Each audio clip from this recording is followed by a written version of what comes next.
Kerajaan ini diasaskan oleh seorang putera Sriwijaya yang berasal dari Palembang iaitu Parameswara di antara tahun 1400 hingga tahun 1403. Pada awalnya, baginda telah lari mencari perlindungan di Temasek yang ketika itu dikuasai oleh Siam. Diancam Siam pula apabila Parameswara membunuh Temagi iaitu pemerintah Temasek.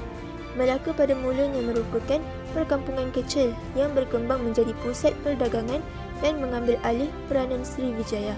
Pengislaman Parameswara pada tahun 1414 telah menjadikan Melaka sebagai pusat perdagangan dan pengembangan agama Islam yang terulung di rantau ini. Zaman keagungan Melaka adalah semasa pemerintahan Sultan Mansur Shah dan zaman kejatuhan pula adalah semasa zaman Sultan Mahmud Shah. Setelah mendirikan kerajaan di Melaka, Parameswara mula menyediakan kelengkapan pelabuhan untuk menjayakan tapak perdagangan. Tujuannya adalah untuk menjadikan Melaka sebagai tapak perdagangan antarabangsa.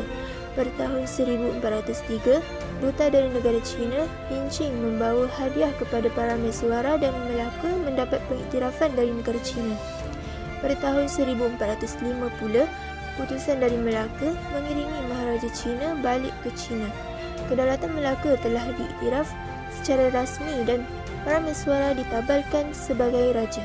Melaka telah mendapat perlindungan dari negara China dan juga telah terselamat dari ancaman Majapahit dan Siam. Seterusnya, bagi melicinkan urusan pentadbiran Kerajaan Melaka, Sultan Melaka telah mengadakan satu sistem pentadbiran yang tersusun dan dikenali sebagai sistem pembesar empat lipatan.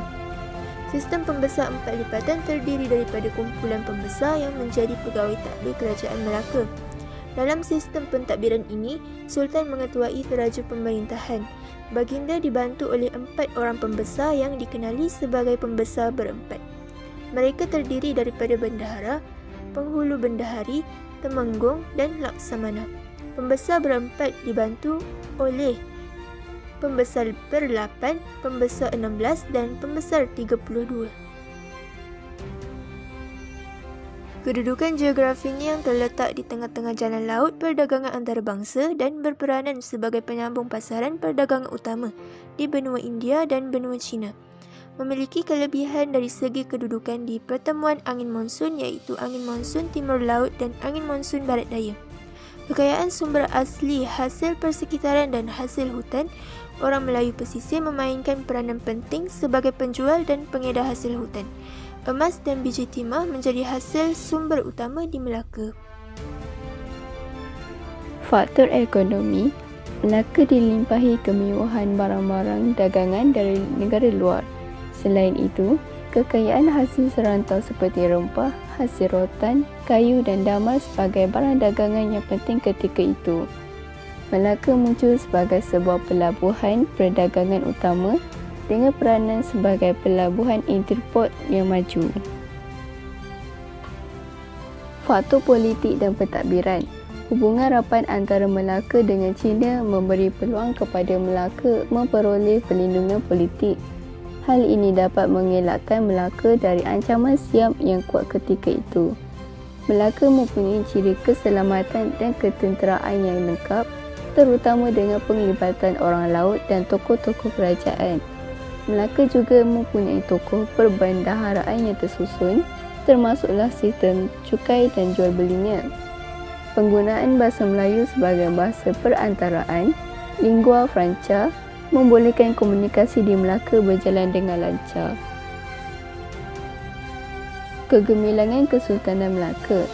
Pada tahun 1459, Mansur Shah 1459 sehingga 1477 menaiki tahta. Disebabkan kedudukannya yang strategik, Melaka menjadi sebuah pangkalan luar yang penting bagi kapal-kapal. Bagi mengeratkan hubungan diplomatik dengan Melaka, Maharaja China telah menganugerahkan anaknya Puteri Hang Lipo dengan tujuan untuk dikahwinkan dengan Mansur Shah. Untuk menyambut Hang Lipo, Mansur Shah juga menghantar Tun Perpati Putih dengan segolongan pengiring ke negeri China untuk mengiringnya. Hang Lipu tiba di Melaka pada tahun 1458 bersama-sama 500 orang pengiring. Salah satu kesan kebudayaan yang berpunca daripada peristiwa ini ialah wujudnya kelompok kaum peranakan, iaitu hasil daripada perkahwinan campur antara pendatang Cina dan penduduk tempatan. Kaum peranakan ini juga dikenali sebagai orang baba dan nyonya pada hari ini. Semasa pemerintahan Mansur Shah, Empayar Melaka mencapai kemuncak kuasanya dan terdiri daripada semenanjung Malaysia, Singapura dan sebahagian besar Sumatera. Pesaing utama Melaka ialah Siam di utara dan Majapahit di selatan. Majapahit kemudiannya tumbang setelah banyak kawasan jajahan telah dikuasai oleh Melaka pada kurun ke-15. Siam pula telah menyerang Melaka sebanyak 3 kali tetapi kesemua cubaan serangan tersebut telah gagal. Kejayaan Melaka. Melaka telah berjaya mencapai kejayaan yang lebih besar kesan daripada faktor perdagangan yang semakin berkembang pesat. Melaka telah muncul sebagai kuasa besar di Kepulauan Tanah Melayu. Melaka pada mulanya merupakan sebuah kerajaan kecil, telah berkembang dan mengambil alih peranan pusat perdagangan. Kejayaan Melaka menarik tumpuan perdagangan dan dari Sriwijaya telah mengangkat martabat Melaka ke tahap yang lebih tinggi kerana pada zaman dahulu hanya kuasa-kuasa besar sahaja yang mampu untuk mengendalikan pusat perdagangan yang cekap dan berupaya menyediakan kemudahan infrastruktur yang moden. Melaka sebagai satu kuasa besar yang baru, sebilangan negeri yang dulunya berada di bawah kekuasaan Siam dan Jawa meminta naungan dalam perlindungan daripada kekuasaan Melaka. Melaka telah 2 kali berjaya menembus serangan Siam dan berjaya menguasai Kelantan menjelang kurun ke-16. Melaka telah memutuskan hubungan hormat dengan Siam.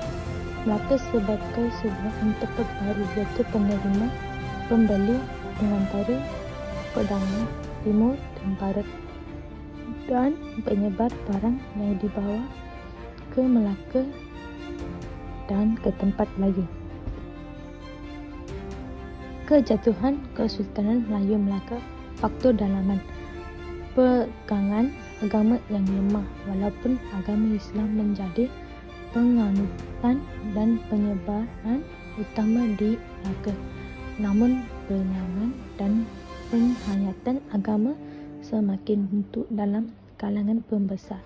Ini menyebabkan rakyat semakin berkurang dan tidak menghayati agama dengan sempurna. Kesannya, ia meningkatkan dan menyebabkan berlakunya perkara seperti kezaliman, ketidakadilan dan penindasan terhadap rakyat. Dengan ini meningkatkan kegiatan rasuah dalam kalangan pembesar secara berleluasa. Faktor luaran. Peminatan dalam kalangan pembesar dalam pentadbiran. Ini memberi kesan yang amat buruk untuk pentadbiran kerajaan Melaka. Penginatan berlaku disebabkan pembesar yang tidak membuat rasa cinta kepada negara. Seperti dikatakan, pembesar yang membuatkan penginatan tersebut ialah Timoti Raja. Beliau seorang pemimpin Jawa yang membelot dengan askarnya bagi pihak Portugis. Dengan ini juga berlakunya berisikan dan intipan yang dilakukan oleh pihak Portugis sehingga peluang pertahanan Melaka dapat diketahui oleh pihak Portugis. Ini menyebabkan kerajaan Melaka semakin runtuh. Kesan-kesan kejatuhan Kesultanan Melayu Melaka. Antara kesan peningkatan penjajah Portugis sehingga ke hari ini ialah kewujudan masyarakat akibat perkahwinan orang Portugis dengan penduduk tempatan. pengenalan tulis rasmi kepada masyarakat Melayu, kewujudan perkataan yang berasal daripada bahasa Portugis seperti palsu, almari, jendela, garpu, dan tuala. Kesan yang penting ialah kejatuhan Kesultanan Melayu Melaka dan membawa kepada kemunculan Kerajaan Melayu Raya. Namun pengaruhnya tidak berkesan. Seterusnya, hal itu mengenai sebuah kota di Melaka yang diberi nama Kota Ramasa. Portugis dengan segera menjalankan hubungan persahabatan dengan orang suku Jawa, Hindu, Cina, Siam, dan juga penduduk dari Sumatera. Kesimpulan, secara keseluruhan yang dapat dijelaskan bahawa zaman Kesultanan Melayu Melaka menjadi titik tolak yang penting dalam lipatan sejarah di Malaysia. Titik tolak ini bermulanya era perkembangan pendidikan kerana Kemaisuran Melaka sebagai sebuah institusi pendidikan awal pada masa itu. Ini dapat dilihat melalui bukti-bukti yang telah menjadi sumber rujukan pertama seperti batu bersurat, aktiviti perdagangan, sukatan dan timbangan, sistem atau wang yang berkembang, agama Islam, tulisan Jawi.